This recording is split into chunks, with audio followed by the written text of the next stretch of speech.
Welcome to Dreamtale Sleep Stories. Tonight's reading is the Perfect Bread Challenge. Settle into your bed or sofa and let your shoulders, jaw, and eyelids grow heavy. Inhale slowly, 1, 2, 3, and sigh the air away, allowing the day to fade into quiet dark. With every soft inhale, you invite fresh English phrases. With every gentle exhale, stray thoughts drift farther off.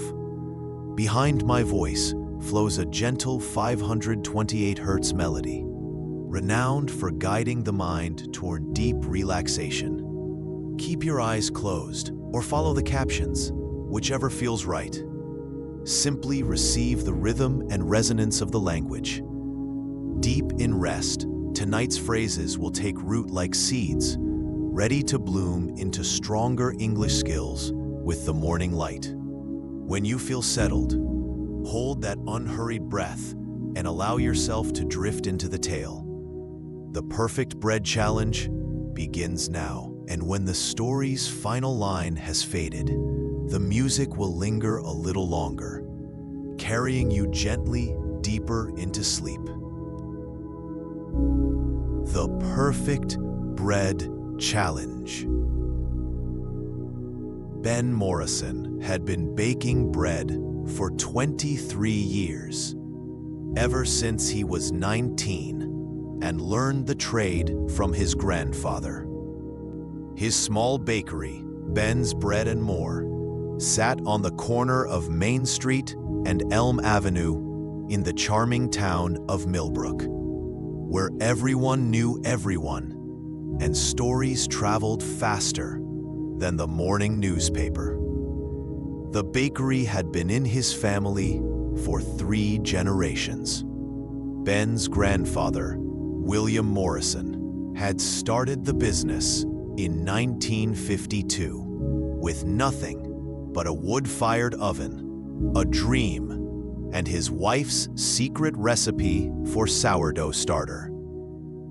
Ben still used that same starter today, now over 70 years old, and as reliable as the sunrise. Every morning at 5 o'clock, Ben would unlock the heavy wooden door of his shop, flip on the warm yellow lights, and begin his daily ritual. The familiar sounds of mixing, kneading, and the gentle hum of ovens filled the space as the town slowly awakened around him. By 7:30, the first batch of fresh bread would be cooling on wooden racks, filling the entire street with an aroma that could make even the busiest commuter slow their pace.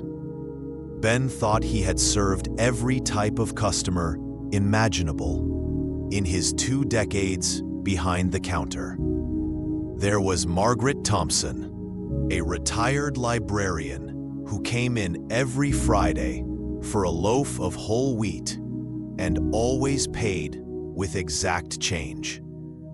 There was Joey Martinez, a construction worker who arrived at 6:45 sharp each morning for coffee and a breakfast pastry, still wearing his hard hat and work boots covered in yesterday's dust. There were the busy mothers rushing in for birthday cakes at the last minute, teenagers spending their allowance on chocolate croissants, and elderly couples who made their weekly bread shopping a romantic outing. Ben prided himself on knowing exactly what each customer wanted before they even asked. He could predict Mrs. Patterson's order for rye bread with seeds, anticipate Mr. Chen's request for his usual sourdough, and have young Sarah's favorite cinnamon roll ready before she even approached the counter. But nothing, absolutely nothing, had prepared him for Mrs. Eleanor Smith. It was a crisp Tuesday morning in early April when she first walked into his bakery. The spring air carried the scent of blooming cherry trees, and Ben was arranging fresh loaves in the display case when the brass bell above his door chimed.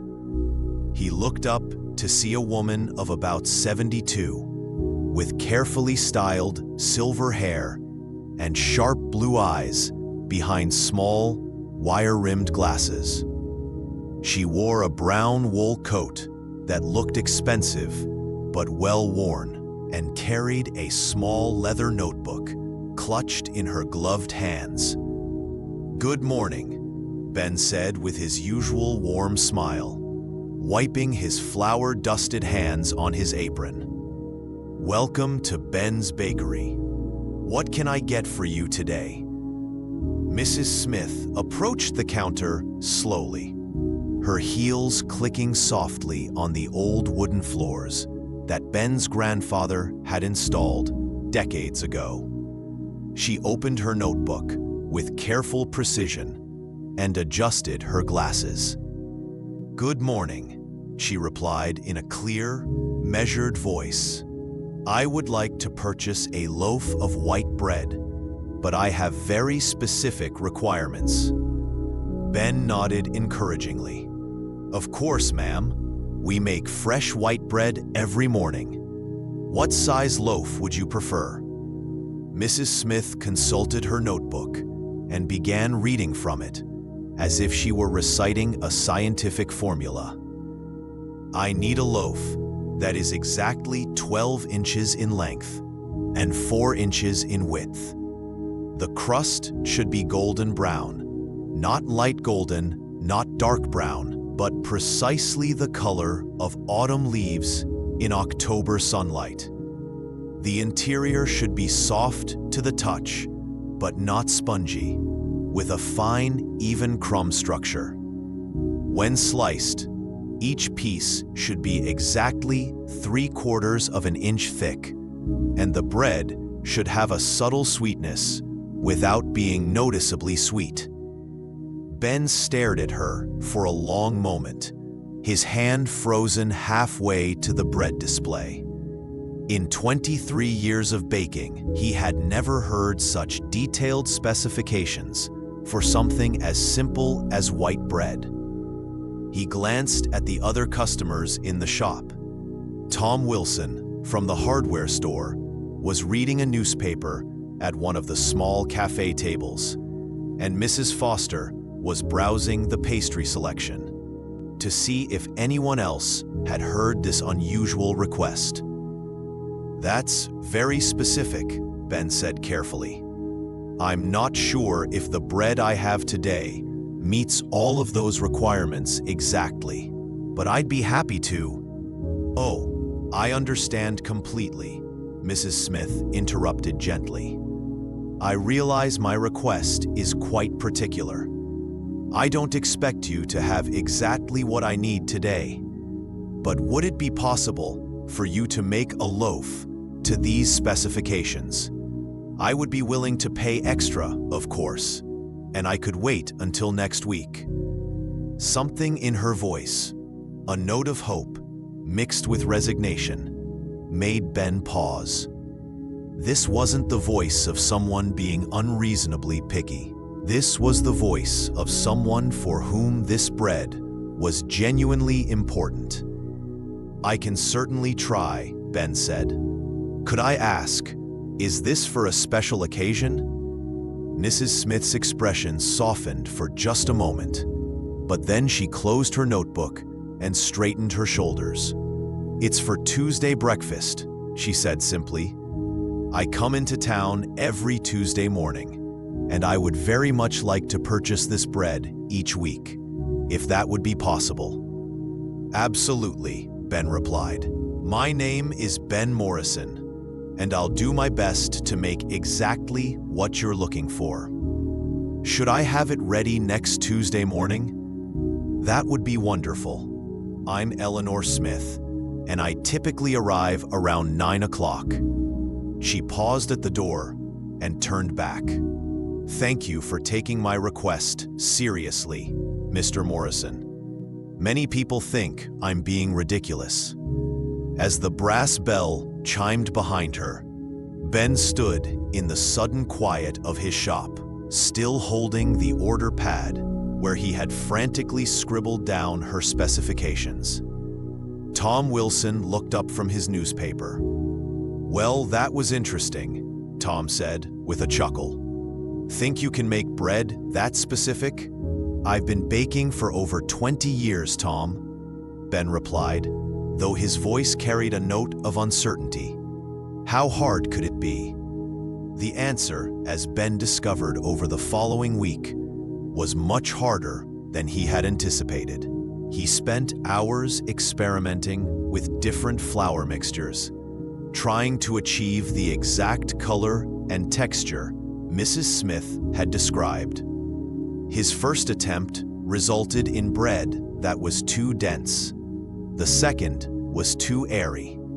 The third had the right texture, but was half an inch too long. By Saturday evening, his kitchen was littered with rejected loaves, and his usual confidence was beginning to waver.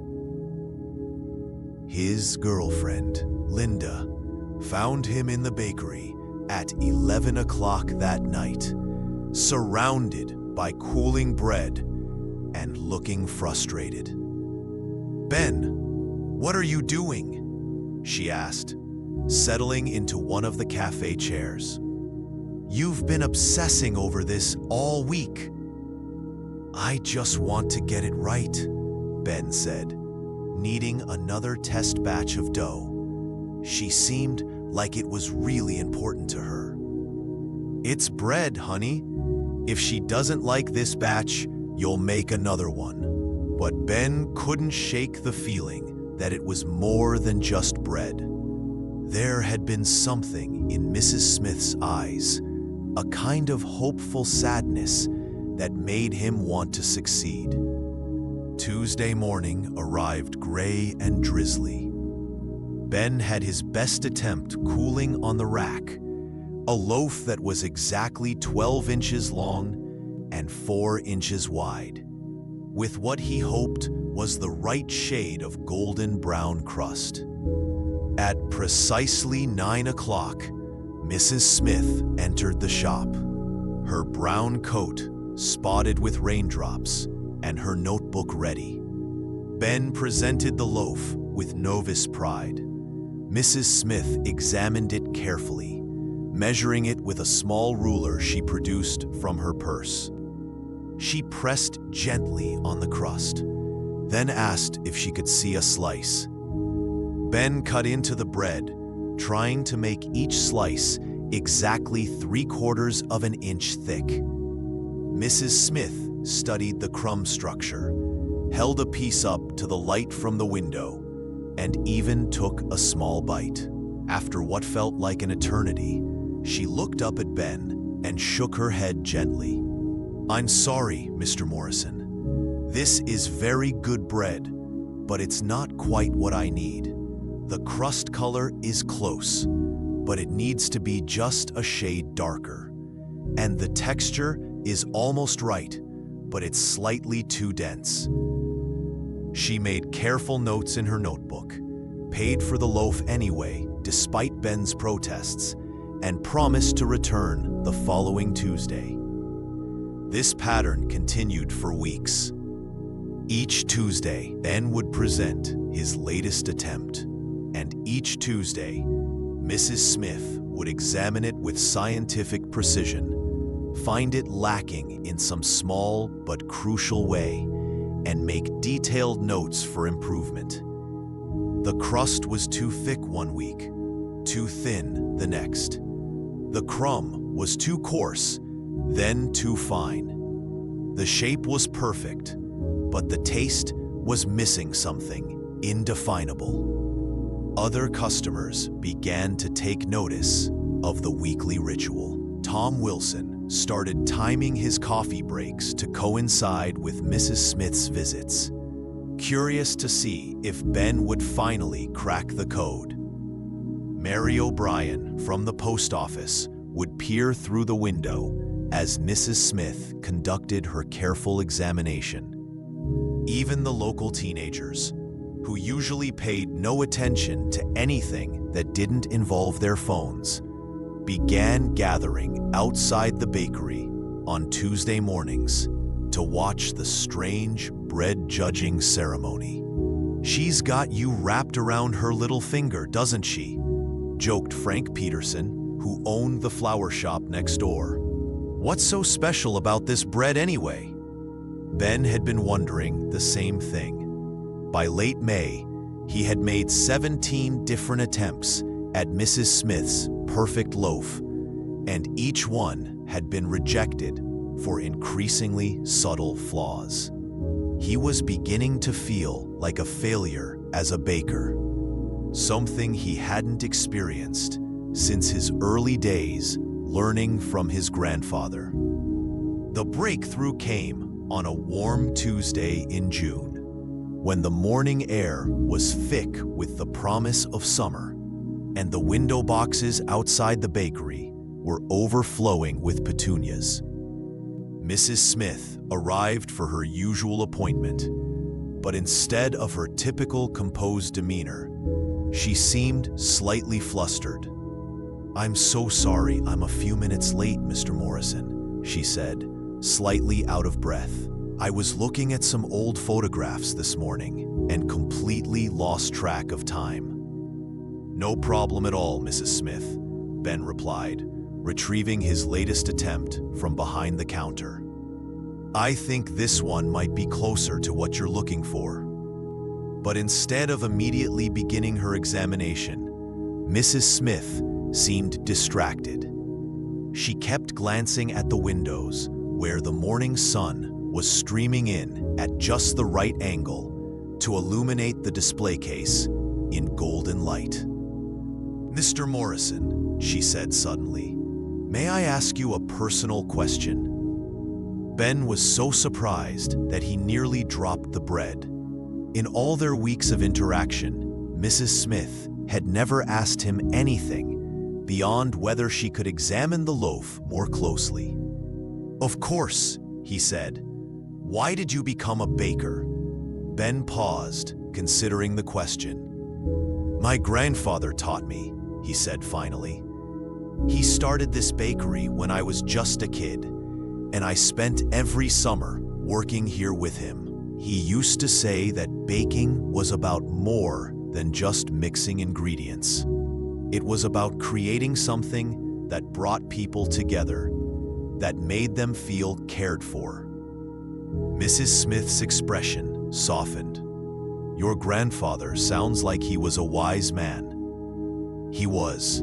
He passed away when I was 25, but I still use his recipes, his techniques. Sometimes I feel like he's still here, guiding my hands when I knead the dough."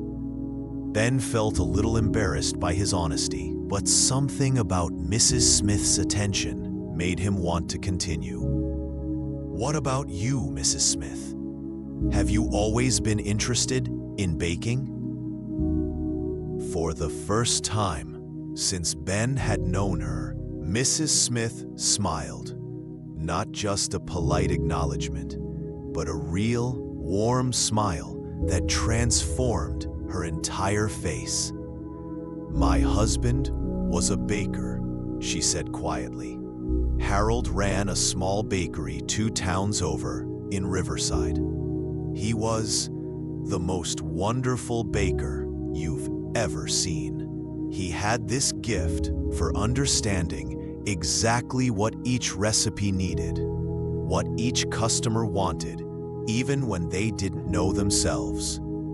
Ben felt his heart skip a beat. "Your husband was a baker?" Mrs. Smith nodded, her eyes growing distant with memory.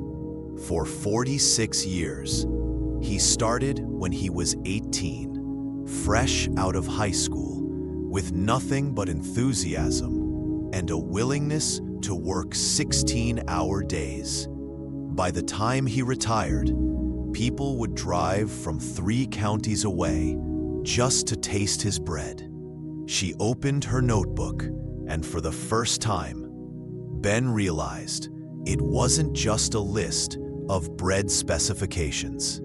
The pages were filled with careful handwriting, measurements, and notes, but also small sketches, pressed flowers, and what looked like recipe modifications written in faded ink. This particular bread, she continued, pointing to the detailed specifications Ben had been trying to meet, was Harold's specialty. He called it his Tuesday special because he only made it on Tuesdays, and only one loaf at a time. He developed the recipe over 15 years of Tuesday mornings, adjusting and perfecting it until it was absolutely perfect. Ben looked at the notebook with new understanding. These are Harold's notes? I copied them down during his last month, Mrs. Smith said, her voice barely above a whisper. He was so weak by then, but he insisted on walking me through every detail of every recipe, he said. He always called me Ellie. Someday you might want to taste these again, and I want to make sure you have everything you need. Ben felt a lump forming in his throat. I'm so sorry for your loss, Mrs. Smith.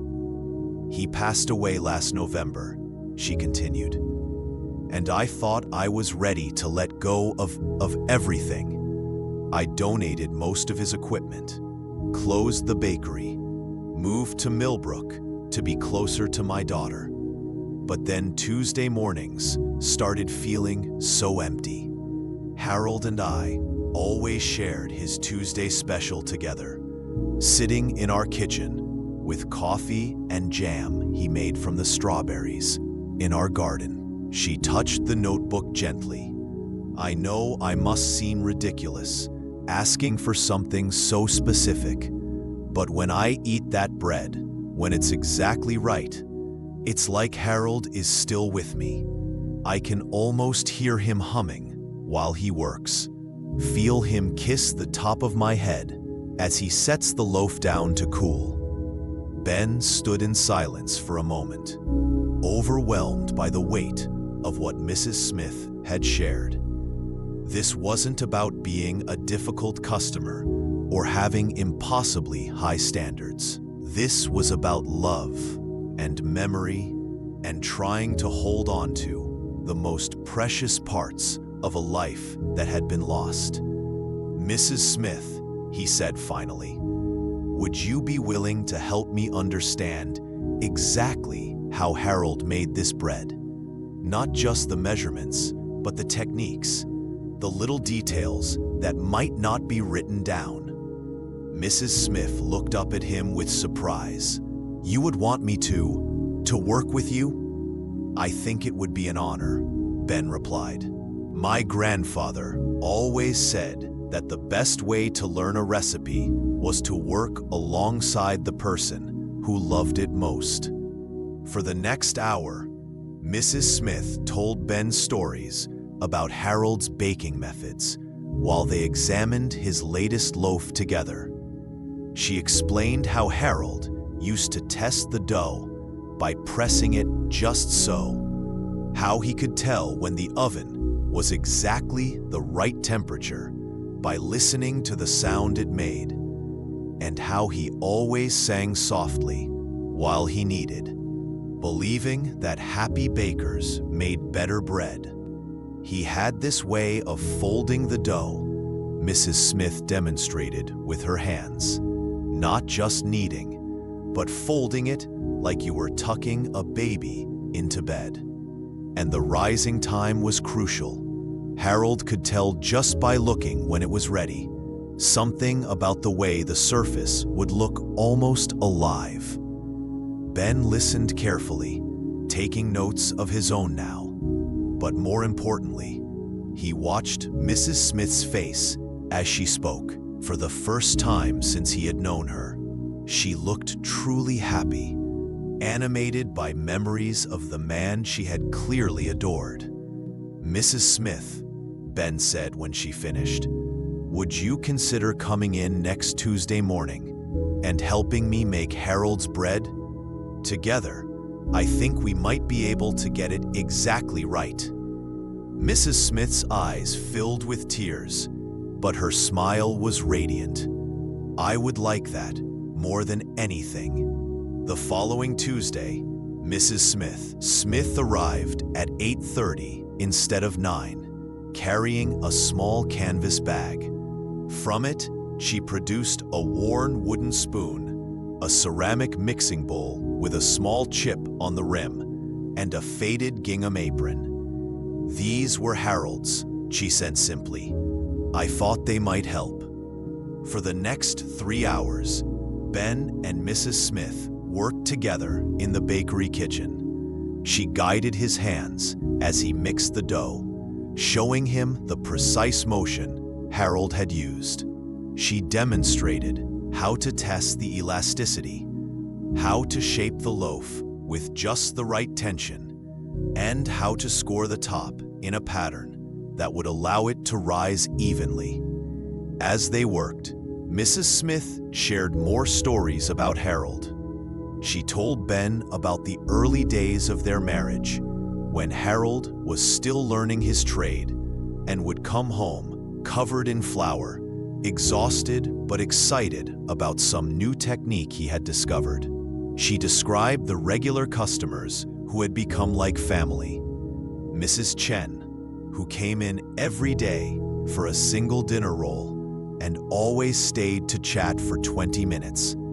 The Patterson children, who Harold would sneak extra cookies to when their parents weren't looking. The young couple, who had their wedding cake delivered by Harold himself, even though it meant working all night to finish it. Harold believed that baking was an act of love. Mrs. Smith said as they waited for the bread to rise. He used to say that every loaf carried a little bit of the baker's heart, and that's what made the difference between good bread and great bread. Ben found himself sharing his own stories about his grandfather, about the lessons learned in this very kitchen, about the responsibility of carrying on a family tradition. As the morning progressed, he realized that something special was happening. Not just the making of bread, but the sharing of something deeper, a connection across generations and experiences. When they finally pulled the finished loaf from the oven, it looked different from any of Ben's previous attempts. The crust was exactly the right shade of golden brown, and when they cut into it, the interior was perfect. Soft but structured, with an even crumb and a subtle sweetness that seemed to come from somewhere beyond the ingredients. Mrs. Smith took a small bite and closed her eyes. When she opened them, tears were streaming down her cheeks. "That's it," she whispered. "That's exactly Harold's Tuesday special." Ben felt his own eyes fill with tears as he watched her savor each bite. In that moment, he understood something profound about baking that his grandfather had tried to teach him, but that he had never fully grasped until now. It wasn't about technical perfection or following recipes precisely. It was about understanding what food meant to people, about the memories and emotions that could be preserved and shared through the simple act of breaking bread together. From that Tuesday forward, Ben and Mrs. Smith worked together to make Harold's Tuesday special. She would arrive at 8:30 with Harold's old tools, and they would spend the morning in the kitchen, sharing stories and perfecting not just the recipe, but the experience of creating something meaningful together. Word spread quickly through Millbrook about the special Tuesday morning collaboration at Ben's Bakery. Tom Wilson started bringing coffee for everyone who gathered to watch through the windows. Mary O'Brien began stopping by with fresh flowers for the counter, saying the bakery looked so cheerful on Tuesday mornings that it deserved extra beauty. The teenage regulars started calling it Bread TV and would position themselves at the window tables to watch Ben and Mrs. Smith work.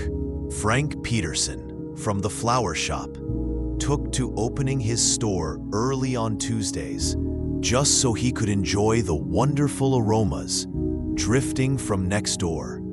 "It's like the whole street comes alive," he told his wife. "There's something magical happening over there." As summer turned to autumn, the Tuesday special became famous throughout the region. People would drive from neighboring towns just to catch a glimpse of the collaboration and to smell the incredible bread that was being created. Local food bloggers wrote about the mysterious, perfect bread being made by a grieving widow and a third-generation baker. The Millbrook Gazette ran a feature story with the headline, "Love, Loss, and Loaves: How Two Bakers Found Healing in Harold's Recipe." But Ben never sold Harold's Tuesday special to other customers. It belonged to Mrs. Smith, and each week she would take her perfect loaf home, along with the memories and love it represented.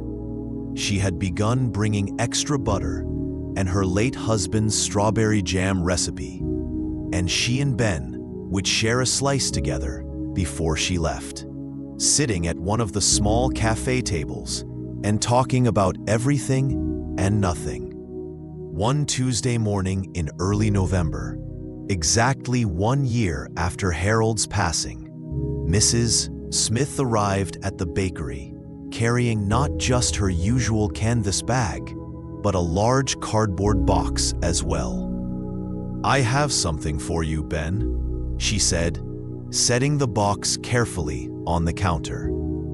Inside were Harold's professional baking tools, wooden peels that had been worn smooth by decades of use, specialized measuring cups, temperature gauges, and a collection of handwritten recipe cards tied with a faded ribbon. "I've been thinking about what Harold would want," Mrs. Smith said. "He always believed that recipes were meant to be shared, that knowledge was only valuable when it was passed on to someone who would cherish it." Ben was speechless, running his fingers over the worn handles of Harold's tools. "But there's something else," Mrs. Smith continued. "I've been talking with my daughter, and we've decided that I'd like to help you expand the Tuesday tradition. What would you think about making Harold's Tuesday special available to other customers? Not every week, but maybe once a month, as a special fundraiser for the community center." Ben looked up in surprise. "Are you sure? I thought this bread was something you wanted to keep just for yourself." "It was at first," Mrs. Smith admitted. "But these past months, watching how it brings people together, seeing the joy on their faces as they watch us work, I think Harold would love that." He always said his greatest satisfaction came from seeing people happy because of something he had created. They decided to hold the first public Tuesday special event the week before Thanksgiving. Ben spent days preparing, while Mrs. Smith worked on a small display about Harold's life and his philosophy of baking.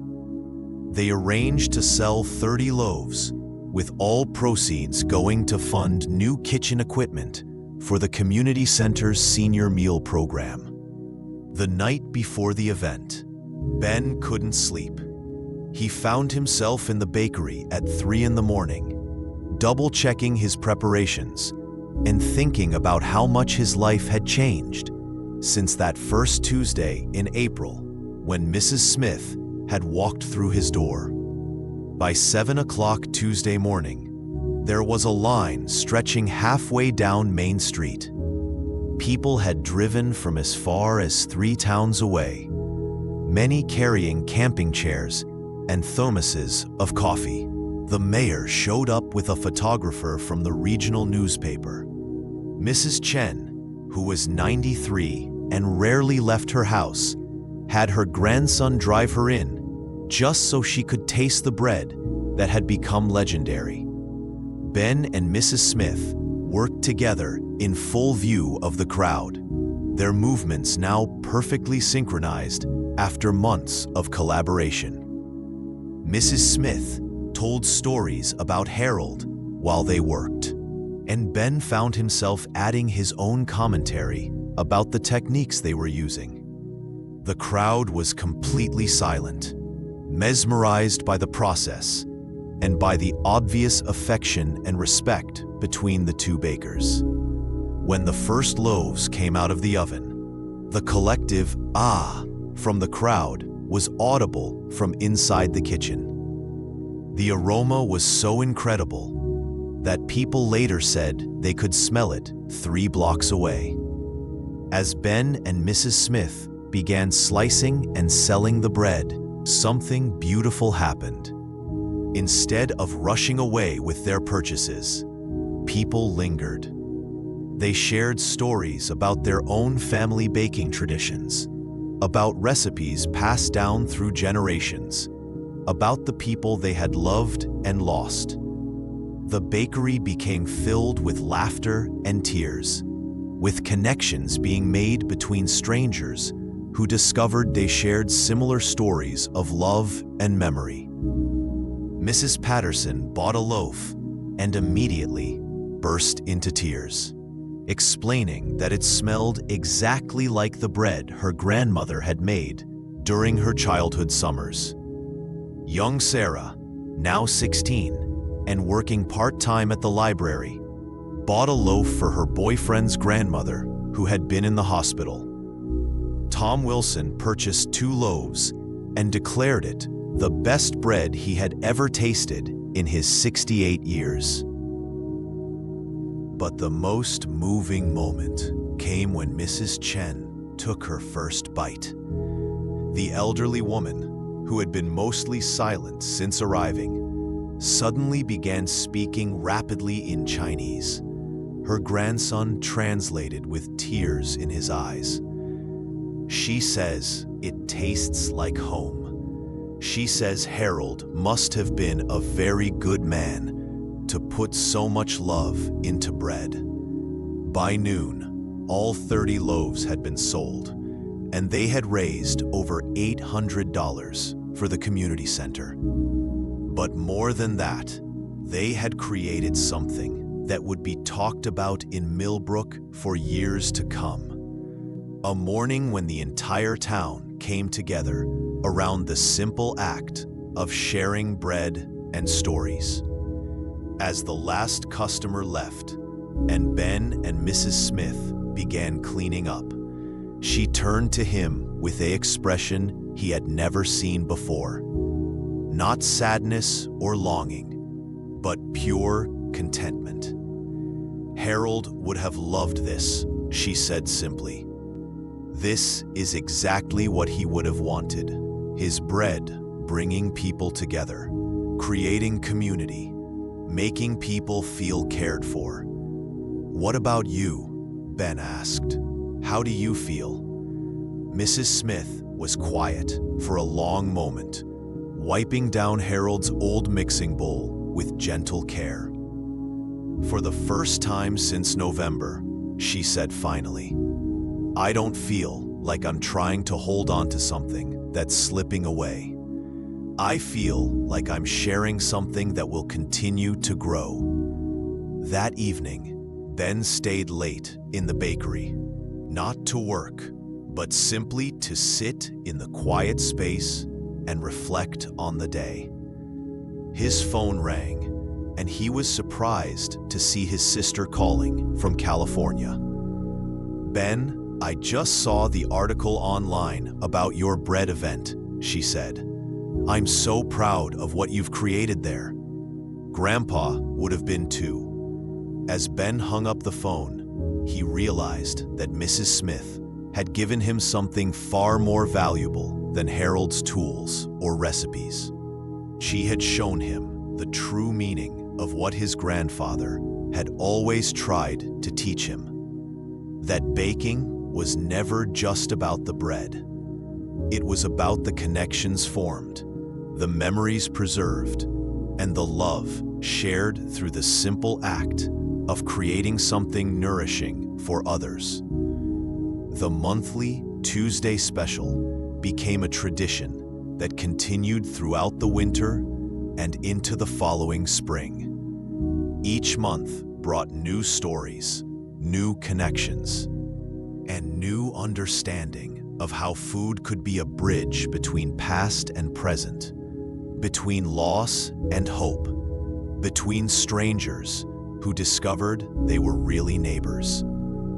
Mrs. Smith continued to come in every Tuesday morning, but now she arrived not as a customer with impossible demands, but as a collaborator and friend.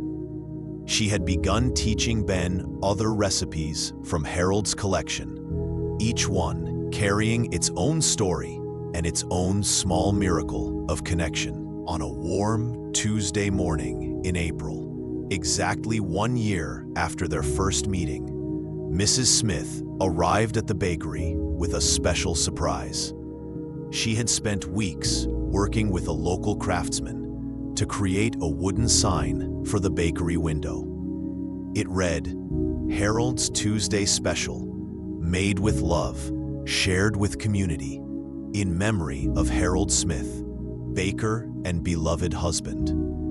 As they hung the sign together, Ben reflected on the journey that had brought them to this moment. What had begun as a challenge to create the perfect loaf of bread had become something much more beautiful. A testament to the power of persistence, understanding, and the connections that can form when we take the time to truly listen to each other's stories. "You know what the real secret was?" Mrs. Smith asked as they stepped back to admire the sign. "What's that?"